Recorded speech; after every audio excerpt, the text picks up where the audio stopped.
Two men of dubious credibility tried to convince a room of journalists that special counsel Robert Mueller is a rapist.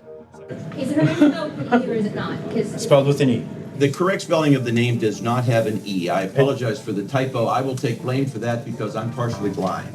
Mr. Berkman's incorrect. Her name is spelled with an E. Oh, with an E. Okay, it's with an E. I don't know. It was a crass and distasteful event capping off a crass and distasteful election cycle.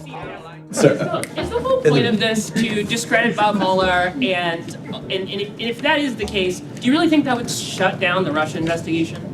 No, the point of this is not to discredit anyone. The point of this is to get to the truth. And the media, I don't know why, but there is this terrible sense of anytime conservatives are seeking the truth, they're somehow evil. Is Bob Mueller a sexual predator? That presser didn't convince me, but let's see if they actually file a police report as they claim they're going to do. This is the world we're living in 5 days before an enormously important election. A world beyond the usual nasty politics. It's a specifically Trumpian world of seamy hyperbolic attack lines coming at you so fast you don't have time to figure out what's true and what's not. Except that at this point, it's pretty safe to make a blanket assumption. When the president is on the attack, he's bullshitting you. The whole history of Trump's political career has been characterized by falsehoods, starting with the cynical search for Barack Obama's real birth certificate, to the day one lie about the inauguration crowd, and leading up to this afternoon when he said this was Democrats' plan for dealing with undocumented immigrants. Once they arrive, the Democrat Party's vision is to offer them free health care, free welfare, free education, and even the right to vote. You and the hardworking taxpayers of our country will be asked to pick up the entire tab. Trump has been holding Make America Great Again rallies nearly every night. He's holding another one tonight in Missouri, and he splits his time on stage between calling reporters liars. The far-left media has spread terrible lies and stories about the Trump administration and the tens of millions of people who make up our great movement, the greatest political movement in the history of our country.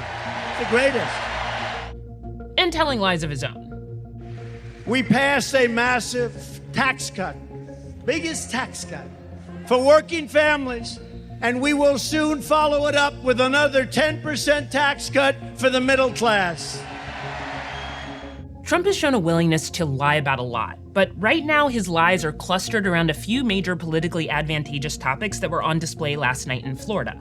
The first one is immigration. That has a lot of subtopics, like the caravan of Central Americans who are about 1,000 miles away from the US border. Democrats want open borders, and they want to invite caravan after caravan into our country, which brings crime upon crime. Now, we only anecdotally know who is in the caravan. Like any group, they are probably good people seeking asylum and bad people. But Democrats are certainly not inviting them to come. What Trump knows is talking about scary brown people gins up a specific part of his base who he wants to make sure vote for his chosen candidates. Another fun immigration topic that we've had to explore is the idea of birthright citizenship, something that most constitutional scholars believe is protected by the 14th Amendment to the Constitution, and oh, by the way, allowed people who looked like me in the 1800s to become citizens. And by the way, this is not a constitutional amendment. You don't need a constitutional amendment for birthright citizenship. Fact check. You can't change the Constitution without a constitutional amendment approved by 3/4 of the states. His signature on a random executive order isn't going to do it. The president is also trying to rewrite history when it comes to healthcare. And we will always protect Americans with pre-existing conditions. Always, always. Protecting Americans with pre-existing conditions was what Obamacare was designed to do.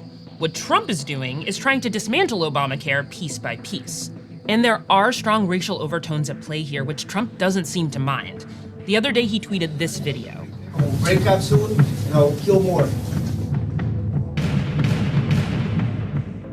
It reminded a lot of people of another ad. Back in 1988, a group supporting George H.W. Bush for president ran the infamous Willie Horton ad. Dukakis not only opposes the death penalty, he allowed first-degree murderers to have weekend passes from prison. One was Willie Horton, who murdered a boy in a robbery, stabbing him 19 times. That ad is used in political science classes as a textbook example of racist political dog whistling, but at least Bush's campaign eventually denounced it. Trump has pinned his version to the top of his Twitter feed, which is followed by more than 55 million people. The most depressing part of the 2018 campaign season isn't that Trump is constantly saying stuff that isn't true. It's that it doesn't really matter.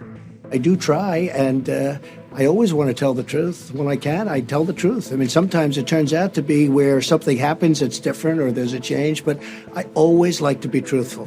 Let that sink in for a moment. Quote, "When I can, I tell the truth." In other words, it would be nice to present objective facts, but when those facts might get in the way of his political agenda, no can do.